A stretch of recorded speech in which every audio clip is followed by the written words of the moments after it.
Je me rappelle avoir vu M. Macron, son premier meeting. Excusez-moi, c'était nul. À hurler comme il a fait. Enfin, on voyait bien que c'était scénarisé, ça l'est pas du tout. Là, on va voter bientôt le budget. C'est 2 jours pour voter le budget de la région. On parle quand même de plusieurs milliards d'euros, donc c'est pas rien. À un moment donné, dans une campagne qui était un peu faussée, déjà parce que le président actuel n'a pas vraiment fait campagne, donc il a manqué quand même le principal adversaire. Nos collectivités, notre État n'ont plus d'argent. Est-ce qu'on peut admettre ça? On a une dette abyssale. Aujourd'hui, j'ai l'honneur de recevoir Thierry Hebrec, conseiller régional d'Île-de-France et candidat à la mairie de Créteil. Thierry Hebrec a un parcours très intéressant car il a non seulement une vraie carrière politique, mais a aussi une vraie carrière de chef d'entreprise. En effet, il travaille depuis presque 45 ans dans sa société familiale d'électricité basée à Créteil. On revient dans ce podcast sur tout son parcours politique et évidemment sur ses ambitions pour devenir maire de Créteil et détrôner Laurent Catala qui est maire à Créteil depuis 1977. Avant que le podcast commence, n'oubliez pas de liker, commenter et de vous abonner à notre chaîne YouTube. Je vous laisse profiter du podcast. C'est parti. Monsieur Hebrec, comment allez-vous? Très bien, vous-même. Merci d'être avec nous sur Il-a-26 TV. C'est un honneur de vous recevoir. Moi, c'est un plaisir de vous rencontrer, un honneur également. Eh ben, merci beaucoup. Je vous propose que vous présentez vraiment en 2-3 lignes et après on va revenir sur votre parcours pour justement voir comment est-ce que vous en êtes arrivé là. Donc, je vous laisse vous présenter. C'est très simple. Thierry Hebrec, 63 ans, père de famille, chef d'entreprise et en politique depuis l'âge de 17 ans. Donc vous voyez, un parcours politique assez long, mais surtout très impliqué dans ma vie professionnelle. Et une petite entreprise, c'était une petite TPE de câblage industriel, ce qu'on appelle câblage industriel, électricité, avec plusieurs salariés, montée par mon père, donc une entreprise familiale implantée sur Créteil depuis les années 72-73. Alors justement, c'est la question que je pose souvent, c'est j'imagine que vous n'avez pas commencé comme ça, mais finalement, on apprend que vous avez commencé comme ça dans la politique, en tant que militant, de ce que j'ai compris, dès 16 ans. Alors racontez-nous comment est-ce que ça vous vient? Ça vient parce qu'à l'époque, c'est ma mère qui était impliquée sur la vie politique un peu cristolienne, qui m'a donné un peu le virus, et puis on se prend au jeu. Et on découvre la politique avec le côté militantisme d'abord, le petit militant, c'est-à-dire ce qu'on fait tout le monde au départ, hein, coller les affiches, distribuer des tracts, s'intéresser un peu à ce qui se passe sur la commune, sur la politique départementale, puisqu'à l'époque je rayonnais plus sur des politiques départementales. Et puis de fil en aiguille, on s'est investi de plus en plus sur Créteil, parce que la ville est passionnante. Et parce que vous décidez de monter un peu, d'écouter, de participer aux campagnes présidentielles. Être délégué jeune, ça vous permet de réunir des équipes autour de vous pour la campagne de Chirac. Première, on a perdu. La seconde, après, on a gagné. Ça fait plaisir. Surtout que j'avais une super équipe à l'époque. Le virus est encore plus prompt. On vous propose de vous installer sur une liste municipale. Une des candidates, une des élus disparaît. Quitte son poste. Du coup, je monte de cran, puisque c'est des problèmes de liste. Je découvre le conseil municipal en 99. En 2002, il y a l'élection municipale qui arrive. Je voulais pas tellement y aller, puis on me demande d'y aller, donc je vais en derrière de liste. Le virus me continue, et puis un jour, je reviens en disant tout simplement au secrétaire départemental de l'époque, après des vacances, écoute, les prochaines élections, je souhaite être tête de liste. Okay. Un truc de fou, hein, je vous rassure, c'est vraiment un coup de folie, parce que quand vous n'avez jamais fait de liste, vous n'avez jamais fait de compte de campagne, on apprend, et puis on se aperçoit qu'on est le premier derrière le maire en place, on est la force d'opposition. Et on se continue à se présenter. Là, donc ça fait ma 3e fois que je vais me présenter pour la tête de liste des municipales. Parce que Créteil est une ville passionnante, parce que j'ai un projet pour elle et que je connais bien les gens. Et puis, je vais vous résumer en un seul mot quand on veut faire de la politique. Il faut aimer les gens. Il faut aimer la politique. Il faut aimer se perdre beaucoup de temps. C'est très chronophage. C'est très fatigant par moments, mais c'est passionnant. Mais si vous n'aimez pas ça, ne vous lancez pas là-dedans. C'est pas une profession pour moi. Je vous dis honnêtement, politique, c'est pas une profession. C'est un contrat que vous passez avec les habitants qui vous élisent, les habitants, les citoyens municipaux, législatifs, ce que vous voulez. Vous passez un contrat avec eux. C'est un contrat à durée limitée, logiquement. Et si vous n'êtes pas reconduit, vous n'avez pas envie de reconduire, vous n'êtes pas obligé d'y retourner. Bien sûr, parce que justement, on sait que c'est un secret pour personne. La vie politique, c'est très prenant. Ça demande une motivation et une implication énorme. Et on n'en a pas encore parlé, mais vous avez aussi une vie professionnelle. Comment est-ce qu'on jongle entre les deux ? Alors, la vie professionnelle, c'est compliqué. Vous parlez de la vie professionnelle, effectivement, ça nécessite de vous y impliquer. Alors, dans un premier temps, vous y consacrez les soirées. C'est la politique, c'est aussi les soirées et les week-ends. Et là, vous entamez non plus la vie professionnelle, mais la vie familiale. Et ça peut poser des problèmes. Parce que moi, c'est vrai, j'ai eu un enfant. Il y a une période où je l'ai moins vu grandir que sûrement d'autres personnes. Il a bien évolué, j'ai quand même été très attentif à sa vie. Avec mon épouse, on a fait très attention à lui, la preuve. Il a une carrière qui s'offre à lui d'ingénieur et sûrement en thèse. Il va faire une thèse sur la chimie, ce qui le passionne. Donc de ce côté-là, pas de problème. Mais c'est vrai, vous avez raison. Moi, je dis qu'il faut avoir un petit grain de folie. Parce que, comme beaucoup de professions, hein, c'est pareil pour ceux qui font de l'artistique. Peut-être vous aussi avez aussi, je pourrais vous retourner le compliment. D'après ce que je comprends de votre carrière, ça prend aussi beaucoup de temps. Oui, mais par contre, c'est vrai. C'est pour ça que je reviens à ce que je vous disais tout à l'heure. Si vous n'aimez pas, ne vous lancez pas. C'est beaucoup de sacrifices quand même. Bien sûr. Alors, ça peut être des sacrifices certes financiers, mais professionnels, familiales, oui. Ça prend du temps. Et là, surtout quand vous rentrez dans des périodes de campagne. Là, c'est encore pire que tout. Bien sûr. Alors justement, pour préciser, avant de rentrer justement sur l'actualité, cette boîte familiale, donc on a compris, c'est une boîte d'électricité. Qu'est-ce qu'elle fait concrètement? Alors nous, c'est très concret. On est sous-traitant de très grandes entreprises. On fait du tableau électrique, ce qu'on appelle du tableautier. Donc on fait une niche un peu particulière, mais le nom, c'est tableautier. On travaille beaucoup avec Schneider, Legrand pour un niveau matériel. Et on travaille aussi bien pour... comment ça s'appelle, la PHP Sainte-Anne, des bureaux. On ne fait pas du tout de ce qui est de petits tableaux privés. On fait vraiment que de l'industriel. On va dire du tableau de régulation de chauffage, de pompe, ainsi de suite, jusqu'à 2000 ampères, voilà, qui est notre credo à peu près de travail. Donc on fait vraiment industriel, ce qu'on appelle vraiment industriel. Et donc cette société, vous commencez très jeune aussi, j'imagine, oui, vu que c'est familial. Oui, commencé très jeune aussi, familial. C'est-à-dire qu'une une entreprise familiale, TPE, même quand vous n'êtes même pas encore salarié, vous y travaillez déjà un petit peu, vous y mettez le doigt dedans. J'avais pensé à faire une carrière à mon année vers l'hôtellerie, mais l'hôtellerie-restauration. L'école que j'avais faite, que j'avais commencé à approcher, obligé. Vous voyez, quand on est jeune, des fois on fait des bêtises. Ça vous oblige à faire la cuisine et l'hôtellerie en même temps. Moi, ce qui m'intéressait, c'était que l'hôtellerie. Donc j'ai dit, ça ne m'intéresse pas, je ne le fais pas. J'ai eu sûrement tort, parce que ça me passionnait. Je suis retourné à l'entreprise familiale. Et j'ai travaillé depuis l'âge d'à peu près 18 ans, effectivement, 18-19 ans. J'ai fini en même temps mes études, en parallèle. Et j'ai un BTS, voilà, tout simplement, un brevet technicien supérieur. Voilà, je me suis arrêté ma carrière là. Et puis après, j'ai développé avec mon père l'entreprise. Et puis maintenant, lui, ça s'arrête. Et puis moi, l'entreprise, je vais voir après ce qui va se passer pour le mois de mars prochain. Mais il n'est pas impossible, effectivement, dans ce cas-là, que je serai maire de Créteil. C'est évident que j'arrêterai l'entreprise. Je ne pourrais pas faire les deux en même temps. Là, non, là, il ne faut pas jouer. On peut... Parce que vous savez, je suis en même temps conseiller régional. Donc, conseiller régional, ça prend aussi... Alors, si vous parlez de temps, là, je peux vous garantir que la région, c'est une aventure merveilleuse pour moi. D'être rentré à la région grâce à Valérie Pécresse, c'est pour moi quelque chose que j'ai découvert parce que ça rayonne sur l'Île-de-France en entière. Mois de décembre qui approche, là d'ailleurs, on va voter bientôt le budget. C'est 2 jours pour voter le budget de la région. On parle quand même de plusieurs milliards d'euros, donc c'est pas rien. Et en même temps, ça vous permet, sur une ville comme Créteil et sur le département de le Val-de-Marne, de rayonner à plein d'endroits. D'avoir plein d'entrées.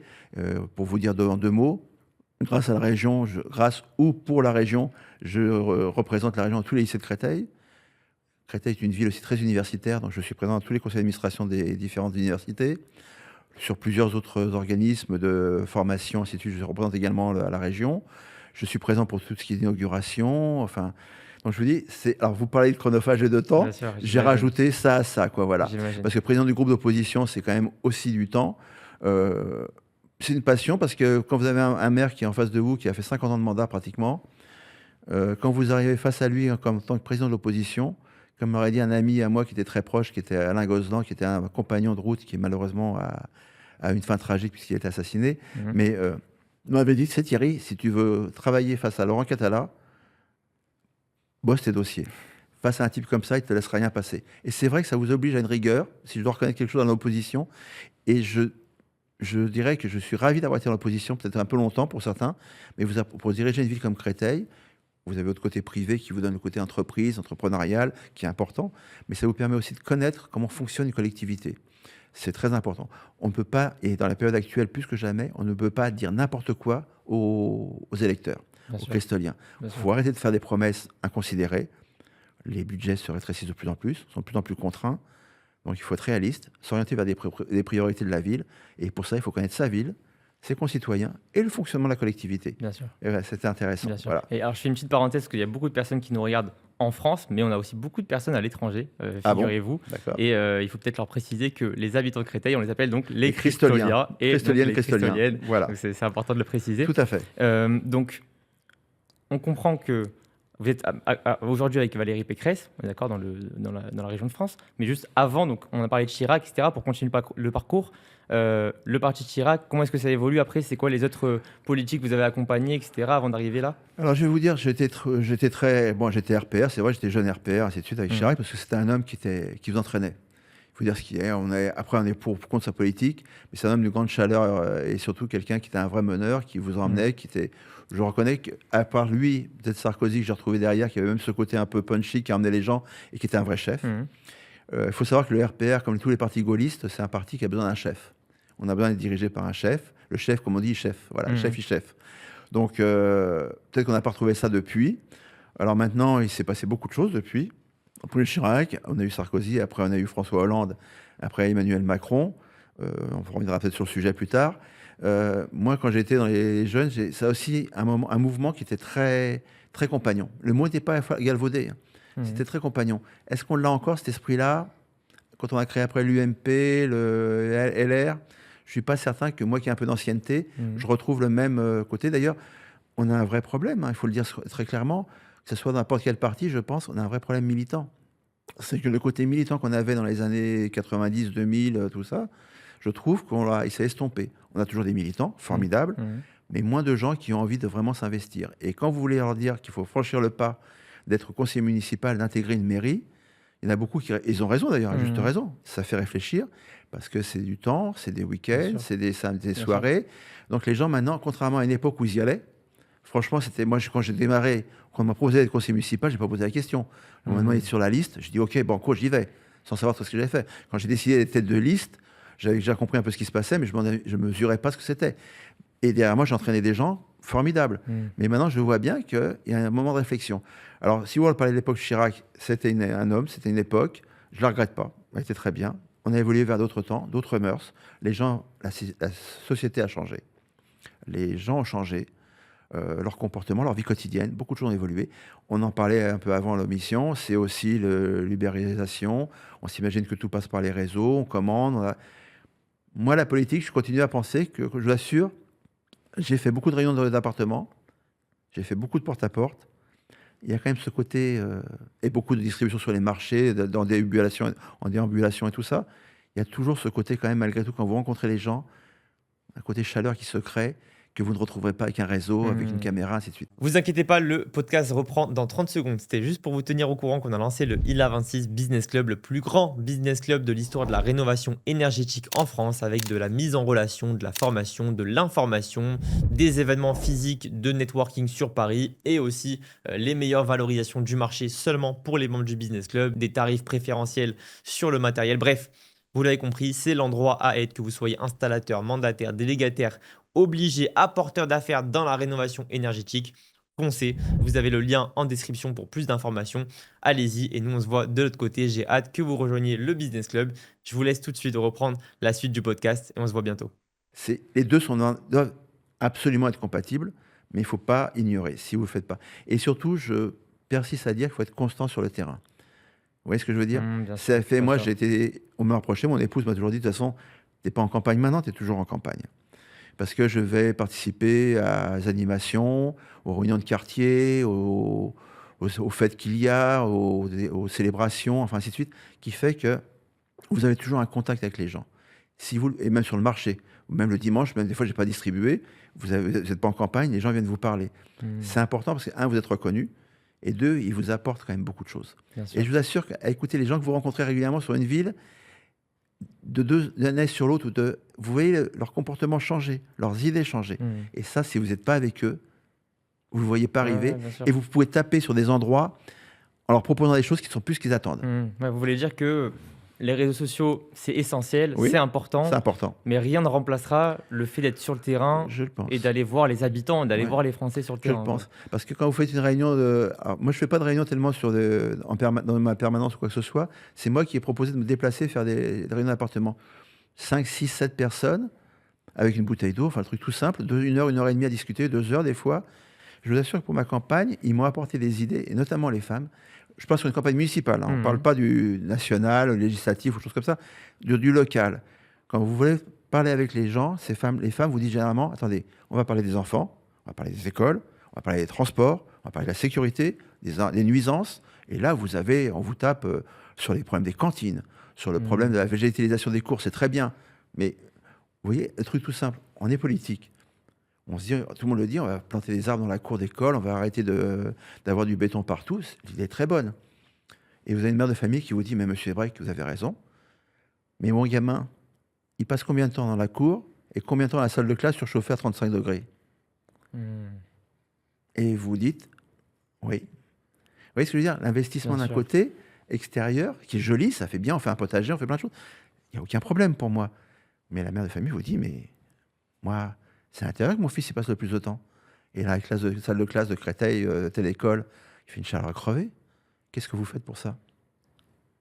La cantine, ils n'ont pas assez à manger. Le soir, ils ressortent à 16h, ils ont faim, ils crèvent de faim. Qu'est-ce que vous avez appris? Ce que vous répondez, c'est qu'il y a un problème. Vous voyez? Donc tout ça, c'est du concret.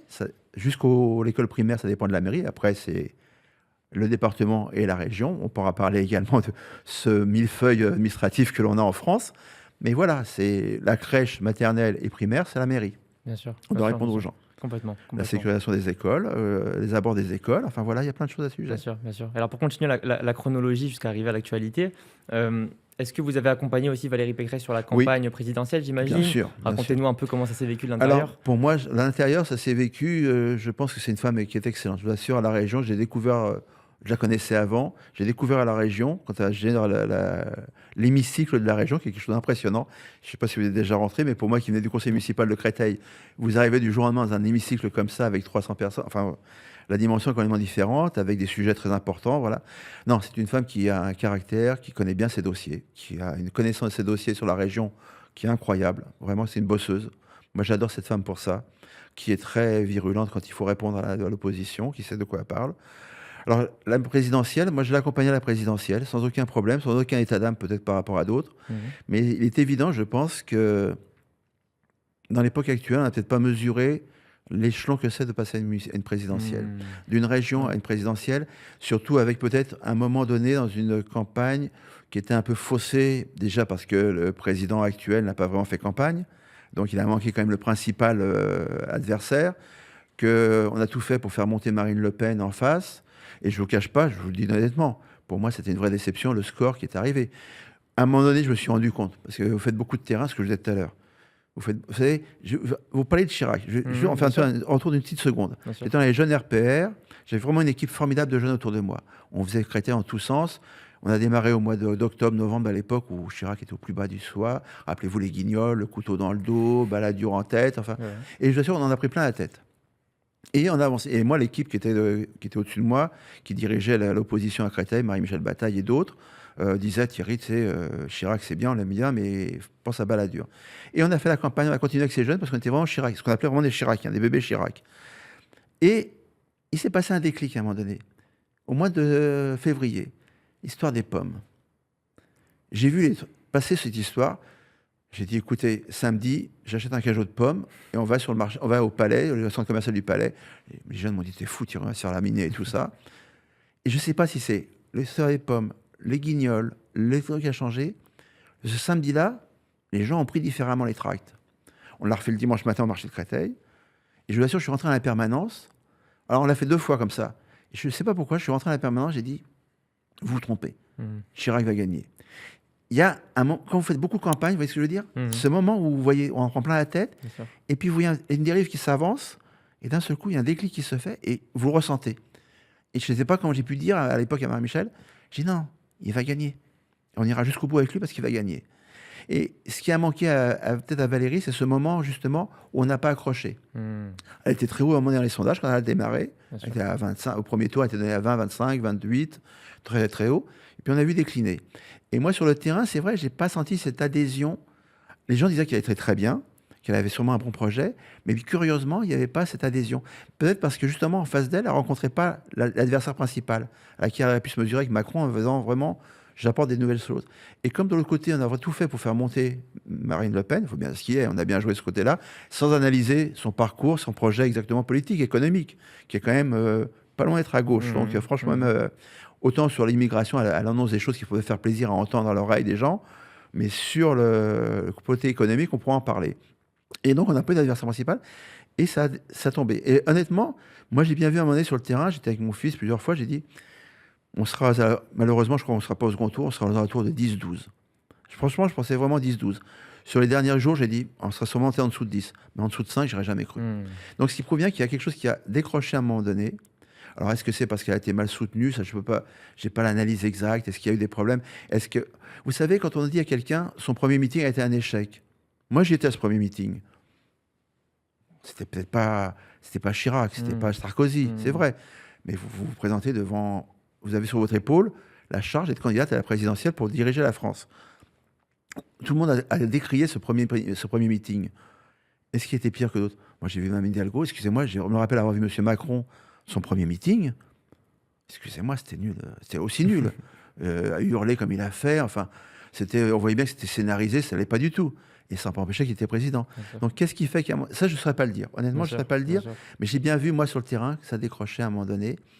Alors qu'elle a été élue à la région, alors que tout le monde disait qu'elle serait battue sûrement à la région. Elle a été élue les doigts dans le nez, enfin une belle victoire. Moi, j'étais monté, donc je suis monté juste à ce moment-là parce que j'étais bien dans la liste et je suis bien monté. Vous voyez, ce décrochage, j'arrive pas très mal à le comprendre. Et c'est dommage, parce que je pense qu'on avait quelqu'un qui avait des idées. Alors après, on peut analyser. Est-ce qu'elle était bien soutenue? Est-ce que tout le monde a joué le jeu? Bien sûr. En tout cas, on voit que dans la course à la présidentielle, rien n'est jamais acquis avec les chiffres qu'on voit des fois dans les sondages.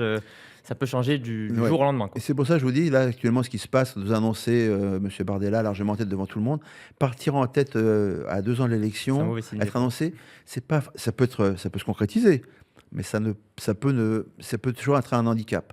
Bien sûr. Surtout que plus ça va avancer, d'ailleurs on commence à le voir, on commence à dire, attendez, politiquement certes, mais économiquement, quel est le programme du RN? Et là on s'aperçoit que, il a beau dire, je m'approche des chefs d'entreprise, les chefs d'entreprise se rendent compte que si on continue à dire la retraite à 62 ans, c'est illusoire. Pourquoi? Quel que soit le parti, d'ailleurs actuellement, le PS le fait, tout ça, mais on est anachronique complètement en Europe, même dans le monde entier, mais déjà parlons de l'Europe. Plus personne ne peut dire que ça sera tenable à 62 ans. Même mon fils me le dit, de toute façon, papa, je viens de démarrer, là, je vais commencer à travailler, je fais ma thèse, je travaille un petit peu, et j'ai un salaire et tout, je cotise donc, mais 47 ans enfin, à un moment où j'arriverai, moi, à la retraite, on sera à 45 ou 46 ans, 47 ans d'annuité, on va dire. Et on commence à 25 ans. T'imagines, je serais largement au-dessus de 62 ans. Donc c'est illusoire. C'est vraiment faire... Et ça, je regrette. Je vous le dis honnêtement, je regrette que des politiques s'accrochent à dire des mensonges pareils. Ça, c'est quelque chose pour moi, je trouve... Et après, on va vous dire, les gens ne vont pas voter, ils ne s'intéressent pas à la politique, ils s'estiment qu'on est tous des parvenus, On donne comme ça une image de la politique qui est complètement à côté de ce qu'il y a dans les gens. Bien sûr. Et alors, votre relation avec Valérie Pécresse à l'heure actuelle, c'est quoi? C'est une relation de collaboration sur l'Île-de-France, moi, je suis vraiment l'Île-de-France. Je participe beaucoup. Alors, je participe déjà à tous les conseils régionaux parce que ça m'intéresse énormément. Là, tout à l'heure, j'étais en commission administration générale. Quand on m'a mis à l'administration générale, je dis, c'est pas... finalement, c'est génial parce que ça regroupe... la gestion de toute la région avec les financements et tout, donc c'est passionnant. Je suis à la commission formation emploi et également à la commission tourisme. Donc, vous voyez, je veux dire, mais je représente aussi sur Créteil, on a une magnifique île de loisirs, donc je suis vice-président de l'île de loisirs. Je vous dis, j'ai découvert avec ça et je continue à travailler avec Valérie Pécresse parce que c'est quelqu'un que j'apprécie, qui m'a donné cette chance-là. Et moi, je ne suis pas ceux qui tapent dans le dos des gens quand on leur a donné quelque chose et qui, à ce coup, non. Moi, je l'admire comme de certaine façon. Est-ce que je suis d'accord avec tout? Non. On en discute, on peut voir, on évolue, mais on est dans une majorité à la région, on avance, on travaille pour les Franciliens.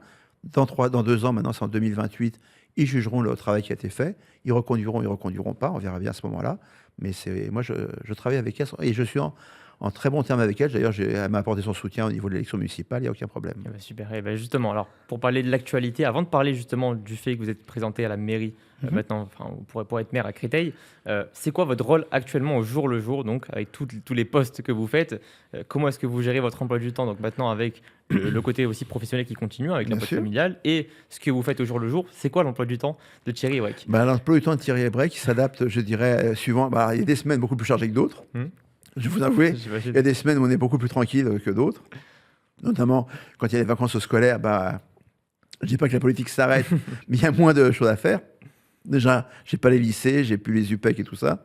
Alors, mon emploi du temps, il suit, je dirais, l'actualité de l'agenda de la région. de Créteil. Là, je vais enchaîner le conseil de territoire, puisqu'on a aussi le territoire sur Créteil. On a tout un territoire de 16 communes de GPSEA. Donc, je suis conseiller territorial. Donc là, j'ai un bureau de territoire ce soir. Dans une semaine, en 15 décembre, j'enchaînerai 3 jours, puisque le lundi soir, conseil municipal. Mardi et mercredi, à la région pour le vote du budget. Et on y passe... Quand on m'a dit au départ qu'on y passait la nuit, je croyais pas qu'on dormait sur place. Enfin, sur place, dans des chambres à côté. Mais si, c'est vrai. Puisqu'on commence à 9h, on finit généralement vers 2h du matin le premier jour, et le lendemain de 9h jusqu'à plus soif, 17 ou 18 ou 20h. Donc c'est 2 jours intéressants. Donc là, je vais avoir un début de semaine compliqué la semaine prochaine. Après, j'aurai le conseil du territoire, d'ailleurs, le mercredi qui va suivre. Non, on adapte, on gère son agenda, on fait du terrain. Je vais vous dire très franchement, je compte même pas ça. Je ne peux même pas vous dire comment est mon agenda. Parce que quand vous avez une passion, C'est une passion. vous avez des choses à faire, vous y allez. Je ne peux pas tout faire, je ne suis pas présent à tout, je ne vais pas vous dire 100%, je représente à tout, parce que des fois j'ai même 2 conseils d'administration le même jour, le même heure et tout ça, c'est impossible. Mais non, j'y arrive très bien. Incroyable. Non, c'est pas incroyable, l'avantage de peut-être dormir peu, Ouais. parce que le soir quand vous rentrez, vous retravaillez un peu vos dossiers, vous travaillez au conseil municipal, vous travaillez des courriers que vous demandez les cristoliens pour des fois pour une intervention, quelque chose comme ça. Et puis maintenant, actuellement, j'ai aussi une équipe pour cette municipale derrière moi qui est très en pointe et qui travaille beaucoup pour moi. Donc voilà, Bien sûr. ça soulage énormément. Alors justement, on va parler maintenant de cette candidature à la mairie de Créteil. Alors, vous avez déjà été candidat. J'ai déjà été Alors, candidat. racontez-nous comment ça s'est passé la dernière fois, etc. Alors, la dernière fois, 2020 était une période un peu particulière, puisque le premier tour se passait bien, on était bien lancé. Et puis le lundi soir, le lendemain du premier tour, on a un président de la République qui est arrivé pour nous dire que nous étions en guerre, son expression favorite. Ouais. Moi, je trouve qu'on n'était pas en guerre contre un virus. On combat un virus, mais on n'est pas en guerre. C'est les termes, il faut les mesurer quand même. Bien sûr. Mais enfin, toujours est-il qu'on a arrêté la campagne. Donc, vous avez un dynamisme qui est fait avec 53 personnes. Du jour au lendemain, vous les bloquez. Vous dites qu'il n'y a plus rien. Et puis, vous ne savez pas quand ça va redémarrer. Vous ne pouvez plus aller voir les gens. Vous ne pouvez plus faire de terrain. Vous pouvez faire quoi que ce soit. Le maire, lui, a un avantage énorme, c'est qu'il peut continuer à distribuer des masques, aller dans les EHPAD, dans les hôpitaux. Enfin, continuer à avoir du monde à bouger un petit peu, malgré tout, lui, de son côté. Bon, ça s'est desserré tout doucement jusqu'à le second tour au mois de juin. Mais c'est vrai que là, l'élan est un peu cassé. Et Créteil fait partie de ces villes où on a eu le plus fort taux d'abstention. Au premier tour, on a déjà 66% d'abstention. Au second tour, on est passé à 77%. On est des villes où il y a le plus d'abstention de l'Île-de-France, même carrément, et même de France, je pense. Et on est passé, donc moi, lui a fait 6 000 voix, j'en ai fait 3 000, sur un corps électoral de 45 000 personnes. Ce n'est pas, je pense, très représentatif de ce que voulaient les cristoliens. Bien sûr, bien sûr. Mais ça s'est passé comme ça, on a fait avec, donc je suis resté président de l'opposition, et alors, ce qui surprend peut-être monsieur le maire, c'est que contrairement à d'autres candidats de l'opposition qui ont fait des fois un tour et ne sont pas revenus après, moi ça fait 3 fois que je reviens. J'ai été contre lui contre une législative à l'époque où il était député. On est arrivés aussi tous les deux face à face. Ce coup-ci, on est encore arrivés tous les deux face à face. Et je pense que ce 2026 devrait nous voir peut-être plus face à face. On pourrait avoir une troisième liste qui serait LFI, qui se glisserait avec une triangulaire, ce qu'il n'a pas connu depuis des années. Et ça pourrait être intéressant dans la fin du combat. Mais de toute façon, moi je pense que ce coup-ci, les cristoliens... Alors, on dit jamais qu'il y a un tour de trop. Moi, je ne joue pas sur l'âge du capitaine, ni sur la santé, ni quoi que ce soit. Je pense qu'il arrive à 80 ans, 50 ans de mandat, un demi-siècle. Les 50 ans, c'est une chose. Quand vous dites le demi-siècle, vous dites que ce que vous venez de dire tout à l'heure avec votre âge, il a été élu en 77. Il y a des gens qui n'ont connu, des cristoliennes, des cristoliens qui n'ont connu que Laurent Catala et qui arrivent maintenant à avoir 45, 50 ans. Incroyable. Vous voyez ce que je veux vous dire? Donc, et puis, le fonctionnement d'une ville comme Créteil, c'est une très grosse ville, c'est la ville-préfecture. On pourra parler de plein de sujets, le logement, effectivement, la sécurité, les écoles. À un moment donné, quand vous avez 50 ans de mandat, je pense honnêtement, vous n'avez plus la même niaque au début. Moi, je l'ai vu arriver, puisque j'étais jeune, j'étais déjà cristolien quand il a été en 77. On n'était pas d'accord avec ce qu'il faisait, mais il a fait partie de ces maires qui étaient encore bâtisseurs. C'est-à-dire qu'il a changé Créteil, la ville était encore petite, il a construit les nouveaux quartiers, les Chats, le port, les Sarrasins, le lac, le front de lac. Enfin, il a construit, il a fait partie de ces maires bâtisseurs. Mais au bout d'un moment, quand vous avez une grosse administration, puis vous faites, vous faites toujours la même chose. C'est tellement simple. Ça a fonctionné, donc pourquoi changer? Vous avez une équipe qui tourne, vous gardez la même équipe, et puis c'est toujours les mecs qui sont reconduits, et vous vous éloignez des électeurs. Parce que vous partez du principe, et c'est très mauvais, et là on va rebondir sur ce qu'on disait tout à l'heure, au niveau de la lassitude des électeurs, d'ailleurs la preuve, il y en a qui ne viennent plus voter à Créteil, ce qui est quand même pas normal au moment du municipal par rapport à d'autres villes, c'est qu'en vous éloignant comme ça, vous donnez l'impression que, d'ailleurs on lui dit, c'est l'empereur de Créteil, que finalement, c'est pas la peine d'aller voter. Je vais être réélu. C'est mon 8e mandat. Allez. Vous n'êtes pas avec moi, n'y allez pas, c'est pas la peine, de toute façon je serai réélu. Vous voyez, et ça, c'est à mon avis un vrai sujet sur lequel on devrait se pencher. C'est-à-dire le nombre de mandats. Moi, je suis persuadé que être député et maire, c'était pas impossible. Par contre, le nombre de mandats était important. Vous gérez, et quels que soient les maires, même des maires de droite que j'ai connus avant, qui ont perdu comme ça, quand vous gérez depuis trop longtemps la ville, eh bien, vous avez plus cette approche avec les habitants. Vous êtes entouré d'une cour, des gens qui vous disent que tout va bien, vous allez voir les associations, ils sont tout contents de voir parce que vous leur donnez un peu d'argent et tout ça, et vous avez plus le quotidien. Moi, je vous assure, allez voir les gens chez eux, les voir l'après-midi au porte-à-porte devant les écoles, quelque chose comme ça. Et là, je vois bien, je sens vraiment par rapport à 2020 que c'est le mandat de trop. Les gens en ont assez. Ils ne sont pas contre lui, mais ils disent « Ah non, ça suffit ». Vous voyez ce côté-là que j'avais pas en 2020. Moi, je croyais que 2020, c'était le mandat de trop. C'était pas encore ce mandat de trop. Je pense que c'est... Alors, physiquement, c'est vrai qu'intellectuellement, il n'y a pas de problème. Vous êtes au conseil municipal face à lui. Croyez-moi, il tape toujours. Physiquement, il a beaucoup plus de mal, ce qui est un peu logique. Mon père aussi a un âge avancé. Je vois bien comment ça se passe pour lui. Donc, les gens le voient et se disent quand même, Créteil ne peut pas être représenté comme ça. Vous voyez ce que je veux dire? Et puis surtout, quand vous appuyez sur le doigt sur les choses qui ne vont pas, animation, vie quotidienne, sécurité, propreté, enfin, les gens vous disent oui, là, ça suffit.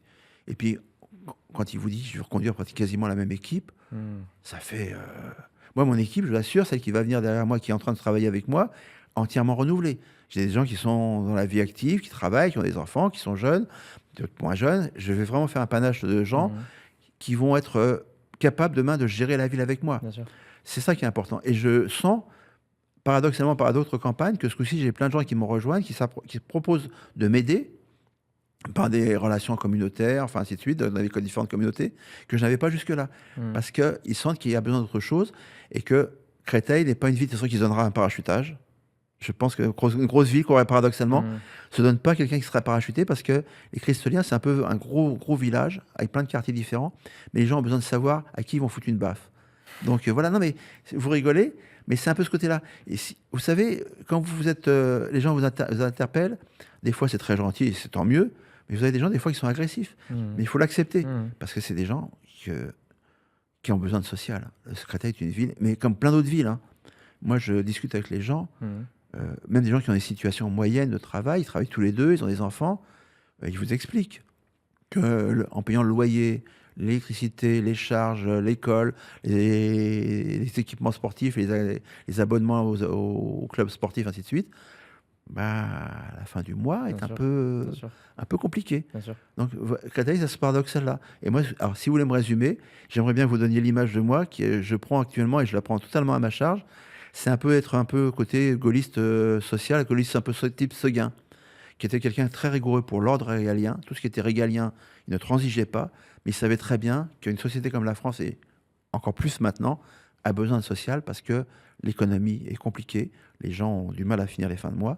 Donc sur une ville comme Créteil, plus qu'ailleurs, il faut tenir compte du social. Bien sûr. Et je crois avoir vu une vidéo aussi de vous où vous dites que le programme de M. Catalate dans sa communication, en fait, c'est 80% des choses qu'il a déjà mis en place. On l'a réanalysé, effectivement. Alors déjà, il sort toujours le même système, qui est un format A4 avec 12 ou 15 pages, je ne sais plus, parce que je les ai feuilletés, mais au bout d'un moment, c'est lassant à lire. D'ailleurs, la preuve, ce qui prouve bien, on en revenait au réseau et la campagne papier.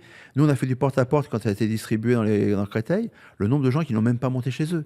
C'est-à-dire qu'ils sortaient de la boîte aux lettres, ils le laissaient sur le marché à côté ou dans la poubelle à vider. Donc, ce qui prouve bien. Et dans ce programme, vous avez raison, on l'a analysé avec mes équipes, il y a des choses qui existent déjà, qu'il a déjà mis en place. Ce qui prouve bien qu'il est à bout de souffle. C'est qu'à un moment donné, vous ne pouvez plus proposer parce que vous avez lancé des choses qui vous appartiennent. Qu'est-ce que vous voulez faire de plus? On va prendre un exemple tout simple, la sécurité. Il s'arc-boute tellement sur le fait de refuser dogmatiquement de faire une police municipale. On est quand même la seule ville, préfecture, et pratiquement même une seule ville, alors France métropolitaine et ville-préfecture à ne pas avoir de police municipale, malgré les appels du pied de plusieurs préfets qui sont passés à Créteil. Il s'accroche à ça, et là, il propose quoi? D'étendre la plage horaire des ASVP alors qu'il ne sait même pas comment il pourra les équiper, parce que le directeur des ASVP vous dit très clairement, il vous dit, oui, mais si on fait ça, il faudra les équiper différemment, parce que le soir, c'est quand même un peu plus dangereux. S'équiper comment? Avec des menottes, une matraque, un gaz lacrymogène, enfin, c'est une formation différente. Donc, vous êtes mais pour pas franchir le pas, on va encore jouer sur les mots. C'est pas sérieux, monsieur, c'est pas sérieux. Donc là, alors, les ressources, effectivement, la chaleur, il a fait la SCU, qui est la usine d'incinération, la géothermie, ça tourne. Moi, demain, je suis élu, je ferai la même chose, je continuerai. Ça fonctionne bien, donc on va pas dire le contraire. Il n'y a rien d'innovant dans ce qu'il propose. La mutuelle sociale, plein de villes l'ont fait, il l'a fait. Voilà, c'est fait, il nous ressort. C'est déjà fait. Donc les comités de quartier ne fonctionnent pas. La démocratie locale, par contre, ne fonctionne pas. Ça s'est verrouillé. Il y a de moins en moins de gens qui participent. Et si vous faites des comités de quartier et que vous ne faites pas venir les gens dans ces comités de quartier parce que vous le faites que l'entre-soi, c'est comme je vous ai dit tout à l'heure, on est en entre-soi au niveau du conseil municipal parce qu'on a une cour autour de soi. On fait des comités de quartier avec de l'entre-soi, avec des gens autour de vous qui sont toujours les mêmes, qui vieillissent d'ailleurs, qui sont des gens formidables, mais qui vieillissent, et vous n'avez pas de jeunes pour les remplacer. Donc, comment faire dans une ville de 92 000 habitants, quand même? On va créer un nouveau quartier, on pourra en parler d'ailleurs, si on veut parler pollution, ainsi de suite, on pourrait parler des nouveaux quartiers de l'Écharpe. Enfin, je connais bien ma ville, donc je serais intéressable, et je ne vais pas non plus vous dire tout ce que je veux faire, mais oui, il y a des choses à faire sur cette ville. Moi, je suis passionné par cette ville, et avec tous les moyens qu'elle a, tous les atouts qu'elle a, on devrait en faire. Allez, s'il regarde le reportage après, enfin l'interview après, la banque Atala va sursauter, mais je lui dirais... on pourrait faire de Créteil un Neuilly de l'Est parisien. C'est pas paradoxal, c'est pas péjoratif. On pourrait en faire un Levallois, pour en plus l'embêter encore plus, le titiller encore plus. Mais on a des entreprises à Créteil, on a des belles entreprises à Créteil qu'il a fait venir. Et on a des universités. Mais les belles entreprises, où sont les entreprises de services? Où est-ce qu'on a des petits artisans? Des petites entreprises, des TPE, PME, comme nous on fait avec mon père, il n'y en a pratiquement plus. Vous allez dans la ville à côté, Bonneuil, ville communiste, Saint-Maur, Maison-Alfort. Il reste un petit tissu de petites entreprises inclus dans les immeubles, dans les pavillons, dans les zones qui font que ça fait de la vie quand même quotidienne. On n'a pas ça à Créteil. Pourquoi on n'a pas ça? 45% de logements sociaux. On se veut, vous vouliez aborder le problème du logement, je vais vous l'aborder en 2 lignes. Créteil est apparu étant dans l'Île-de-France une des villes les plus attractives pour les citoyens qui veulent quitter Paris pour venir dans la banlieue. Ils ont raison. On a le lac, on a une proximité, on a les transports, mais incroyables. On est à 10 minutes de Paris en voiture, on a le RER à 2 pas, on a la ligne 15 qui va arriver, on a 4 stations de métro, on a le TVM, on a la Rungis à Portier, Orly, l'autoroute pour nous emmener à Roissy. Je veux dire, Créteil a tous les atouts possibles. Qu'est-ce que répond l'adjoint au maire dans l'article du Parisien? Dire ça prouve bien que Créteil, avec 45% de logements sociaux, est attractif. Non, parce que 45% de logements sociaux, ça ne te paye pas de taxe foncière. Si les gens sont intéressés de venir de Paris sur Créteil, moi je vais encourager du logement à accession à la propriété, de façon à ce que les gens s'y installent, s'y ancrent, payent la taxe foncière. Ça nous permettra peut-être de la diminuer un petit peu ou de la stabiliser dans un premier temps et la diminuer ensuite pour que les gens y restent. Si vous faites du locatif sans arrêt, ça fait un turnover sans arrêt sur Créteil et vous n'avez plus vraiment de cristoliens qui restent au bout d'un moment, à part ceux qui sont là depuis des années. Mais moi, je m'aperçois dans les nouveaux logements, vous avez des gens, et ça, j'en suis persuadé qu'il y a le quartier de l'Écharpe qui se construit entre l'autoroute, le gros transfo, les 2 nationales coincées de chaque côté, les gens ne vont pas y rester. Et alors, côté transition énergétique et rénovation énergétique, à Créteil, comment ça se passe? Comment est-ce que la ville se porte? Alors, la ville se porte, je vous dis, une rénovation énergétique, déjà, une chose qui est très bien faite, c'est que d'un côté, je vous dis, on a les puits de géothermie, il y en a un qui va se fermer, on va reconstruire un parce qu'il est trop vieux, et ça, c'est aussi une gestion très compliquée, les puits de géothermie, parce que ça s'use et ça se fatigue. D'un autre côté, avec l'usine d'incinération, on récupère quand même de la chaleur, ce qui est une très bonne chose, c'est la chaleur récupérée et qui est distribuée avec un taux de TVA à 5,5 pour tous les appartements qui ont cette chance-là, donc notamment Créteil Habitat qui en fait bénéficier tous les locataires. Les locataires, moi j'ai des échos un peu différents parce qu'on se rattrape des fois sur d'autres choses de la mairie, notamment l'augmentation des loyers ou des choses comme ça, mais ça c'est pas le sujet. Est-ce qu'on installe vraiment... Alors on a un vrai problème sur Créteil, parce qu'on a beaucoup de vieux bâtiments, aussi bien écoles que bâtiments communaux. On a beau être paradoxalement une ville jeune, on a des bâtiments très vieux, notamment des gymnases, les écoles, comme je viens de vous dire. Il faut sûrement faire une étude très complète sur ce sujet. C'est entamé. Je sens bien que la mairie se rend compte de danger, commence à le faire, notamment aussi dans la séparation des eaux pluviales et usées, où on s'aperçoit qu'il y a beaucoup de bâtiments qui n'ont pas fait cette démarche-là, et des gros bâtiments qui rejettent donc de l'eau partout, pareil. Côté énergétique, est-ce qu'on a installé suffisamment de panneaux solaires? Je pense qu'on commence à le faire un petit peu, mais très timidement.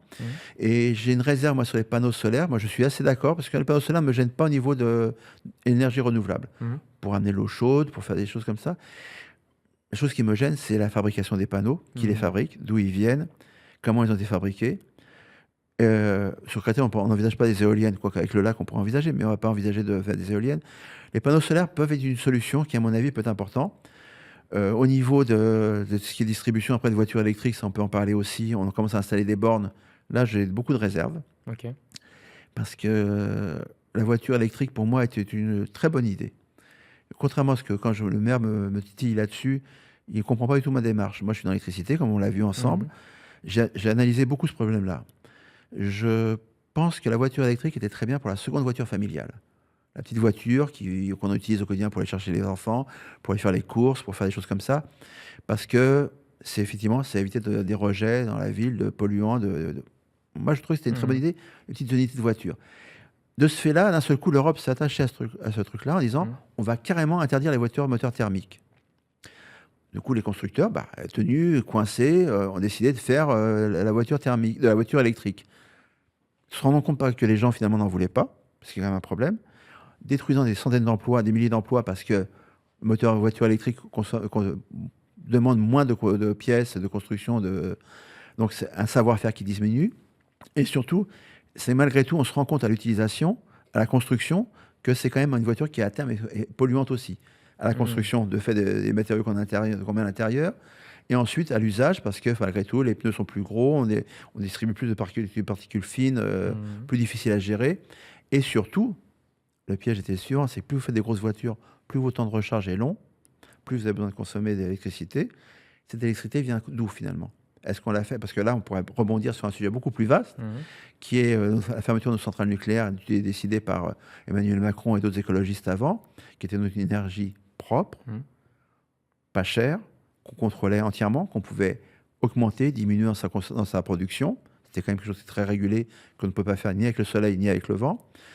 Et surtout, on s'est fait piéger, et ça, je reproche beaucoup avec cette histoire. Alors, on pourrait parler des contrats CE, qu'on a évoqué au début, mais aussi par la rente, qui nous a fait quand même le paradoxe. On était celui qui produisait l'électricité la moins chère pour tous les Français, en règle générale, professionnels comme privés. Et par ce contrat-là, on s'est mis à payer l'électricité plus chère, la revendre à des gens moins chers, qui la revendaient eux plus cher. Enfin, je veux dire, on a fait un truc, mais dans l'absurdité totale. Vous voyez ce que je veux dire?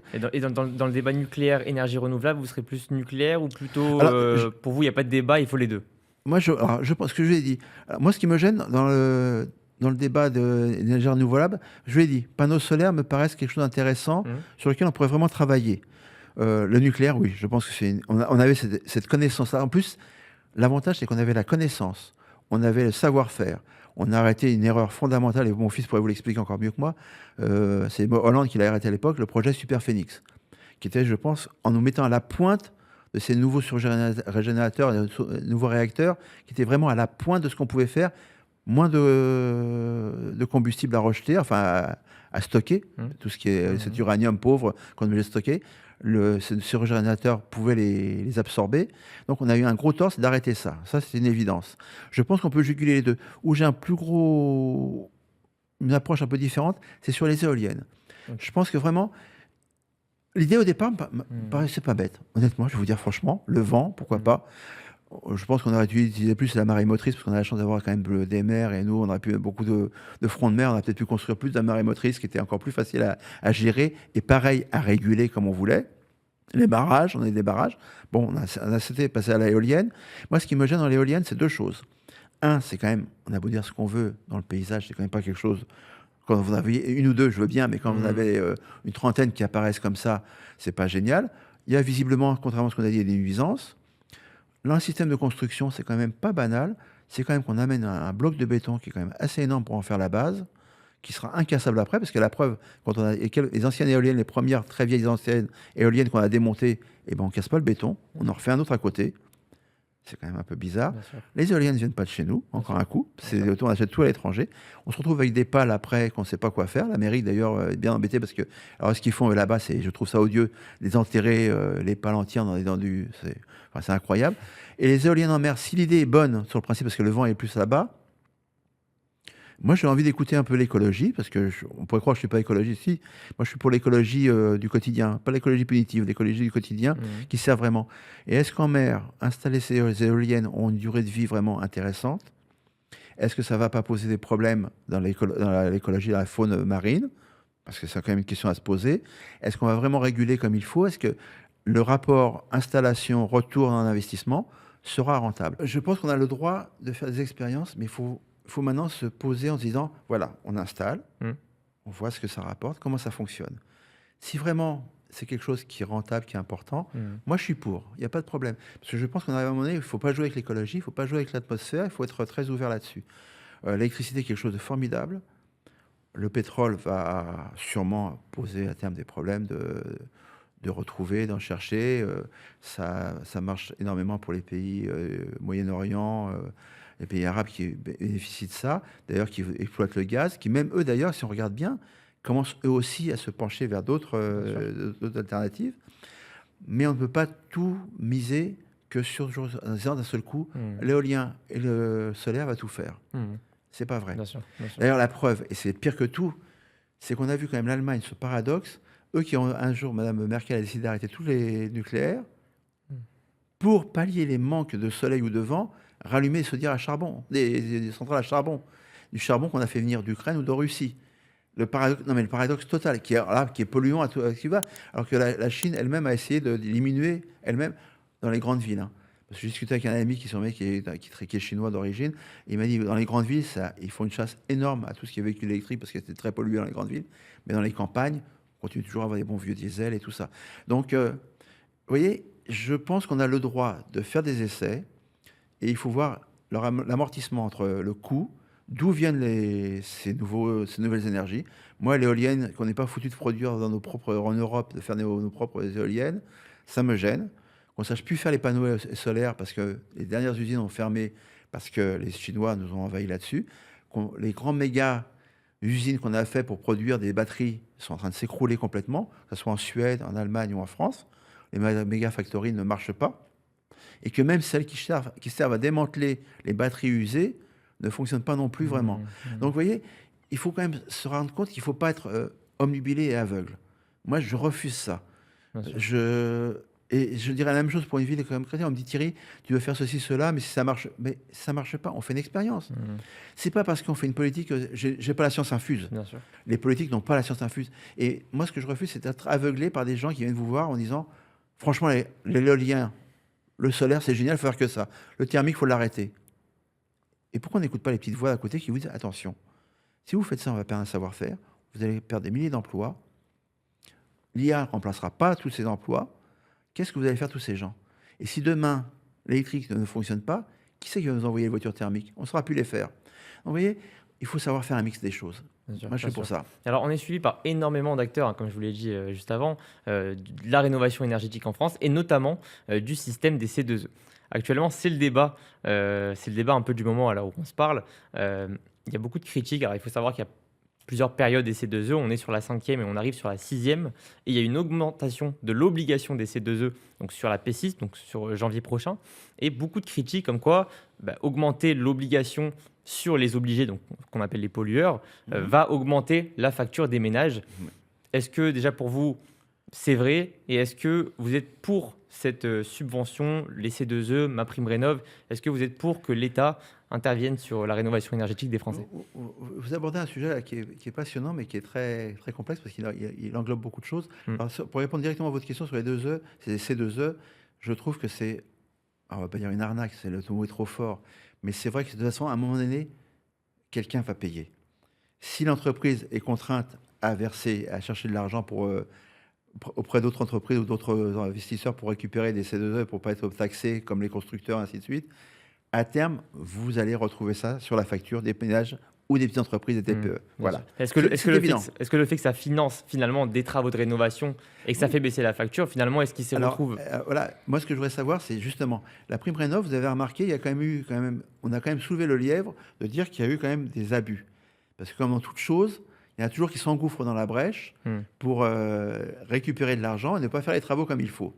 C'est ça aussi le problème. Parce que moi, je veux bien qu'on fasse de la prime rénov', je veux bien tout ce que vous voulez, et si c'est pour que les travaux ne soient pas rentables, ne soient pas bien faits, et que finalement la personne met de l'argent de côté mais n'apporte pas la qualité du travail de l'autre côté, il y a un problème. Nous, on fait de la rénovation urbaine. Moi, j'ai été dans des appartements à Créteil qui ont été rénovés. Les gens m'ont dit, oui, c'était rénové, c'est joli, on a des belles fenêtres. On nous a fermé la VMC.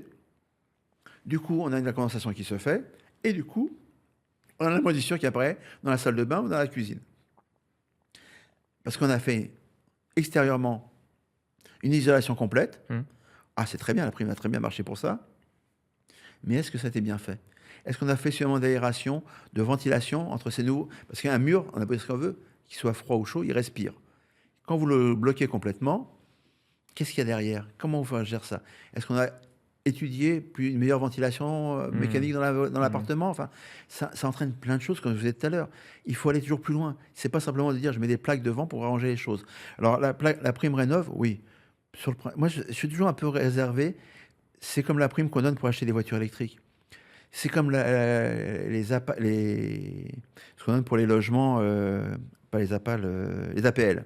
Comme on donne les APL, ça permet toujours à dire aux constructeurs automobiles comme aux futurs bailleurs de dire vous avez touché les APL, donc on peut faire le loyer un peu plus cher, puisque les APL vont compenser ce que la voiture automobile électrique, logiquement, devrait être moins chère. On la fait plus cher parce que de toute façon, vous avez des aides pour l'acheter.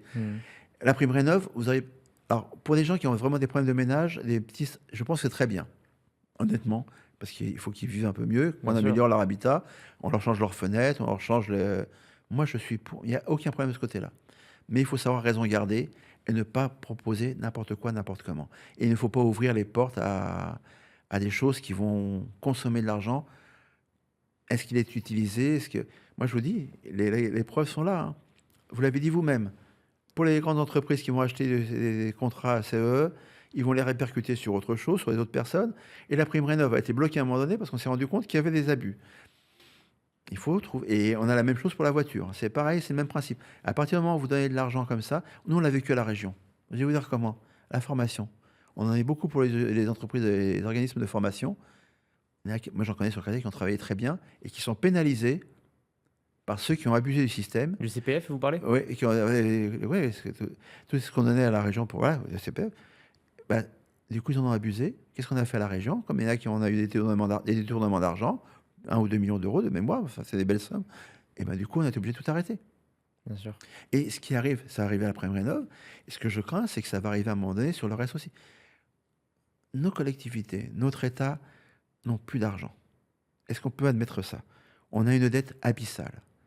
On va pas entrer sur le débat qu'on prête de l'argent à l'Ukraine, c'est un autre sujet, mais on pourrait se poser la question aussi là-dessus. Mais on n'a plus d'argent. Les gens, on commence à regarder sur l'épargne des Français. L'État commence à regarder sur l'épargne des Français.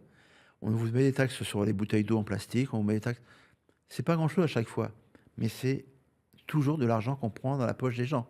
Vous avez dit vous-même, à terme, ça allait chercher dans la poche des ménages, de ceux qui travaillent, des petites entreprises. Les grosses entreprises sont toujours moins touchées parce qu'elles ont des moyens, par leur cabinet, par leur service, de ne pas faire l'évasion fiscale, mais de faire l'amélioration fiscale. Donc, ils s'en sortent jamais pas trop mal. Ils payent leurs impôts, c'est très bien, c'est pas un problème. Mais en comparaison, je suis d'accord avec certains chiffres qui sortent, ils payent moins que de petites PME comme la mienne, où on s'aperçoit que régulièrement, que notre cabinet comptable nous appelle en disant il y a un nouveau truc qui vient de tomber, on va prélever plus sur vous, et on va prélever également sur les salariés. On avait une prime, tout simplement, un exemple tout simple, on donnait une prime tous les ans totalement exonérée, et cette année, ils ont eu la bonne idée de la taxer à 50%. C'est-à-dire que si on donne 1 000 euros, on donne 500 euros à l'État. Alors que jusqu'ici, on ne donnait rien. Et rétroactif, c'est-à-dire qu'on paye cette année. C'est-à-dire que nous, ce qu'on a donné au 1er janvier, on aurait dû donner le 31 décembre parce qu'on a donné le 1er janvier, donc on est dans le lot. Vous voyez ce que je veux dire? C'est toujours les mêmes qui, à terme, payent. C'est pas possible. On ne peut pas continuer comme ça. Donc, votre contrat, on pourrait parler également de la rente qui va bientôt s'arrêter, qui est quand même le gros sujet qu'on a évoqué tout à l'heure au niveau de la distribution électrique. J'espère que ça va s'arrêter et j'espère qu'on va reprendre... On va avoir des politiques qui vont être assez forts pour dire à l'Europe, on reprend notre souveraineté énergétique, on produit nos trucs, on construit nos centrales et on arrête de vous financer à l'extérieur. Vous voulez nous acheter l'électricité, on en a à vendre, on vous la vendra le prix. Voilà. Et ça, je trouve que ça serait une très bonne chose pour diminuer la facture énergétique des Français. Super intéressant, super intéressant. Et alors, juste une question pour revenir un peu en arrière sur le côté mairie de Créteil. Donc, on a donc Laurent Catala qui est depuis 1977, vous l'avez dit. Euh, Est-ce que selon vous, je pose la question comme ça, hein, on devrait limiter le nombre de mandats pour les maires? Alors, je crois qu'il y a une loi qui est passée là-dessus à faire 3 ou 4 mandats. Et ça ne s'est pas appliqué parce que ce n'était pas rétroactif, donc il a pu continuer comme ça. Oui, je pense. Moi, je pense honnêtement, et quel que soit d'ailleurs le mandat, que ce soit un mandat municipal, législatif ou sénatorial, je pense qu'il faut, à un moment donné, on l'a fait pour le président, on l'a fait pour le... Je pense qu'il faut, parce que, je vous l'ai dit tout à l'heure, on n'a plus cette même énergie. Alors, pour une municipale, je pense que 3 mandats sont très bien. Premier mandat, vous venez de gagner la ville, vous lancez plein de projets. En 6 ans, vu la lourdeur administrative que connaissent notre belle France, pour construire simplement un gymnase ou un truc comme ça, vous mettez 2 ans avant d'avoir les autorisations. Donc voilà, vous perdez beaucoup de temps. Donc voilà, au terme de votre sixième année, si vous avez la chance d'être réélu, la deuxième mandat vous permet de voir l'aboutissement de ce que vous avez lancé. Moi, je vous assure que si je suis élu en 2026, je pense qu'en 2032, les choses auront beaucoup changé sur Créteil. Déjà, il y aura une belle image qui sera changée. Si j'ai la chance de me représenter et d'être réélu en 2032, je continuerai mon mandat, je continuerai à voir ce qui s'est fait, et je pense que je commencerai à préparer vraiment quelqu'un derrière moi pour prendre la suite. Parce que je pense, alors, on pourrait dire, c'est facile de dire ça parce qu'il a son âge actuel et qu'il veut pas. Non, c'est même pas ça. Ça a toujours été mon projet. Hein. Me dire, moi, j'aurais été élu à 40 ans ou à 50 ans. 40 ans, j'aurais pas su gérer la ville. Je me dis que vous avez raison, ces 3 mandats, c'est le maximum. Parce que l'idéal serait même de faire élire le 3e mandat et dès le 3e mandat, dire voilà, mon dauphin, c'est un tel. Et en cours de mandat, même si je reste conseiller municipal pour l'aider, l'épauler, je passe la main. Je passe la main en cours de mandat. Parce que vous n'avez plus la même énergie. C'est chronophage. Et quand vous êtes élu, à mon avis, je le vois bien au niveau de la région et tout ça, à un moment donné, même si je me refuserais à le faire, je ferai le maximum pour être jour dehors, je suis certain qu'à un moment donné, vous vous déconnectez un peu de la réalité du quotidien de vos habitants. Donc à partir de ce moment-là, c'est une très mauvaise chose. Et 50 ans, mais vous êtes complètement déconnecté de ce qui se passe. Parce que vous n'avez plus... Et d'ailleurs, il y a une chose très intéressante. À une époque, on a eu un maire adjoint proche de Laurent Catala qui a été, on peut dire, viré, hein, c'était le cas. Le discours qu'il a tenu était très intéressant. Quand à la fin de son discours, il a dit, mais vous, monsieur le maire, c'était des amis, je pense très bien, on disait même que c'était le fils spirituel de Laurent Catala. Quand il est parti, il a dit quand même cette phrase, vous êtes entouré de cours autour de vous qui vous isolent de la réalité christolienne. Et un homme comme Laurent Catala n'a même pas eu le soin de dire « je vais présenter un dauphin ». Il n'a même pas cette envie-là. Il n'a même pas de dauphin pour lui. Même actuellement, il se représente. On n'a pas l'impression qu'il y a quelqu'un qui peut suivre s'il se passait quelque chose qui prendrait derrière. C'est un vrai mitterrandien dans cet esprit-là. Je pense que s'il reste un mitterrandien en France, il était d'ailleurs secrétaire d'État de François Mitterrand, s'il en reste encore un en France, c'est lui. Parce qu'il a cet esprit-là, le pouvoir ne se donne pas, ne se partage pas, et tous ceux qui ont fait les frais d'essayer à un moment donné de se dire je vais me présenter, ils ont été éjectés. Hein. Ils sont morts politiquement, j'entends. Ils ont été éjectés politiquement par la Catala. Là-dessus, c'est un vrai fauve. Hein. Je vous garantis, il ne faut pas être contre lui. Hein. Voilà. Et alors, c'est quoi le futur de Thierry Hebrek? Le futur de Thierry Hebrek, c'est d'arpenter la ville très longtemps, de proposer un beau projet aux Cristoliens, au 15 et 22 mars de leur donner un bon rendez-vous, avec une belle équipe qui va être derrière moi, des hommes et des femmes qui me suivent, je vous l'ai dit, qui viennent de tous horizons en plus, beaucoup de sociétés civiles qui sont... J'ai une étiquette politique, elle est LR, libre, parce qu'il faut avoir des étiquettes politiques malgré tout, c'est nécessaire sur une ville surtout comme Créteil. Mais donner rendez-vous avec, je vous dis, une équipe de femmes et d'hommes qui ont vraiment un potentiel avec moi de diriger cette ville, de la changer, d'y apporter beaucoup de projets, beaucoup de nouveautés. Je ne vais pas vous mentir, je ne vais pas vous dire, Thierry Hebrek, une fois élu, je vais casser tout ce qui a été fait. 1, c'est impossible. 2, il y a une équipe d'agents qui travaillent sur Créteil, des agents communaux qui font un travail, je pense, quand même excellent. Aussi, voilà, il faut quand même les encourager, il faut les soutenir. On changera des missions. J'espère leur apporter des nouveaux moyens, de nouvelles missions, des choses comme ça. Mais mon avenir, c'est ça, c'est vraiment de changer cette ville par sa sécurité, par l'écologie. Parce que je pense qu'on a peu apporté, mais pas... Alors, vous voyez, j'ai un paradoxe. J'ai une dame qui me suit sur mon conseil municipal, qui a vraiment un petit groupe, une association écologique, et qui m'a dit, dans ce conseil municipal, monsieur Hebrek, finalement, vous êtes le seul qui parle d'écologie, qui nous intéresse. Parce que oui, je refuse de grignoter un parc historique de Créteil pour y construire des immeubles. ce qui est quand même le projet. C'est toujours de bâtir toujours plus d'immeubles. Deuxième paradoxe, moi je veux avoir un œil vraiment très affûté sur ce qui va se construire, la qualité de la construction. Ce qui se fait à l'Échat, je disais, les immeubles qui se construisent à l'Échat, mais on ne fait plus ça maintenant. C'est horrible, c'est moche. Voilà, il faut dire ce qui est, c'est plus dans le temps actuel. Donc il faut regarder ça, la qualité des constructions. Moi, quand on me dit un endroit, on détruit 160 logements pour améliorer le parc urbain du Montmélie, on en construit 480. Et on vous dit qu'il va y avoir un parc urbain. Parc urbain, ça va être des squares, avec les problèmes de gérer des squares. C'est des endroits où généralement il y a des regroupements, pas forcément de gens qui apportent la tranquillité du quartier. Voilà, améliorer. Moi, je suis pour améliorer vraiment le circuit vélo. Non pas pour embêter les automobilistes, mais qui est un bon compromis, mais qu'on évite d'avoir des zones de vélo, des pistes de vélo qui arrivent d'un seul coup sur un carrefour où on ne sait plus où les gens ne savent plus où aller. Les impôts qu'il faut revoir et m'orienter vraiment vers des priorités que m'ont demandé les Cristoliens.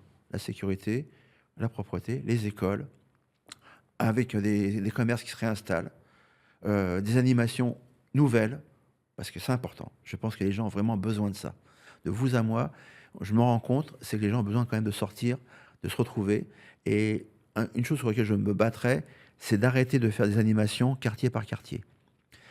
Au début, je trouvais ça très bien. Je ne vais pas vous mentir, je dis tiens, c'est pas mal. Les gens se retrouvent. Puis non, en voyant ça, en voyant ce que font d'autres villes, je me dis ben non, c'est toujours la même chose. Parce qu'après, vous avez une guerre qui continue à se faire entre les jeunes du Palais, ceux du Montmélie. Pourquoi on ne fait pas sur une ville comme Créteil, entre l'île de loisirs, des endroits, des regroupements l'été, avec vraiment un lieu d'animation important, ça coûtera beaucoup moins cher, ça réunira tout le monde, et vous ferez vraiment une animation conviviale. La preuve, qu'est-ce qui marche bien au moment des jours de fête de Créteil au mois de juin? C'est le feu d'artifice. Le feu d'artifice amène des milliers de Cristoliens. La fête qui est juste avant, qui avant durait tout l'après-midi, d'ailleurs maintenant qui s'est réduit de 16h à 18h, c'est toujours les mêmes personnes qui viennent, c'est les estrades, les danseurs devant et tout. Ce qui intéresse les gens, c'est le feu d'artifice. Saint-Maur fait une réunion des food trucks. Au début, ils ont démarré avec 15 ou 20 food trucks. Maintenant, ils sont à 40, 50, 60. Ils en refusent, tellement ça marche bien. Les villages de Noël. Regardez les villages de Noël sur le centre de Créteil. On vous dit, animation samedi, je crois que c'est samedi prochain, 16h, 18h30, et le dimanche, 15h30, 19h. On est ville-préfecture. On fait même pas un village de Noël. On fait, et ça va se résumer à quoi? 5-6 barnums. Très bien pour les... Moi, je ne critique pas le principe. Il faut que les gens se réunissent. Des maquillages, un peu de démonstration, un cracheur de feu peut-être, un truc comme ça. Regardez ce qui se passe dans toutes les villes autour de nous. Un village de Noël, c'est le moment convivial. C'est le moment où on réunit les enfants, les adultes. Enfin, c'est sympa. On fait vraiment... moi, je vois ça comme ça. Moi, je vous assure, vous me parlez de ce que je vais faire en 2026. 2027, vous verrez ça à Créteil. Moi, c'est un enthousiasme que j'ai pour ça. Et j'ai l'enthousiasme de changer ma ville, d'y amener un vent nouveau, un souffle nouveau. Et mon programme, c'est ça. Et c'est vrai que ça va être très lourd jusqu'en mars. Mais c'est passionnant. Et ce sera encore plus passionnant quand j'aurai gagné. En tout cas, c'est tout ce qu'on vous souhaite. C'est très gentil à vous. En tout cas, merci. Merci beaucoup d'avoir été avec nous sur ILA26 TV. Je pense que ça a été intéressant pour tous ceux qui nous ont regardés. Et peut-être que vous reviendrez sur notre chaîne quand vous serez en tant que maire. Avant ou après, quand vous voudrez, il n'y a aucun problème. Ça sera avec plaisir parce que c'était très agréable. Merci Franchement, beaucoup. vraiment très, très agréable de votre part. Merci encore et merci pour votre invitation. Avec plaisir. Merci à tous de regarder la vidéo. Je vous dis à très bientôt sur ILA26 TV. C'était Yaniv. Salut.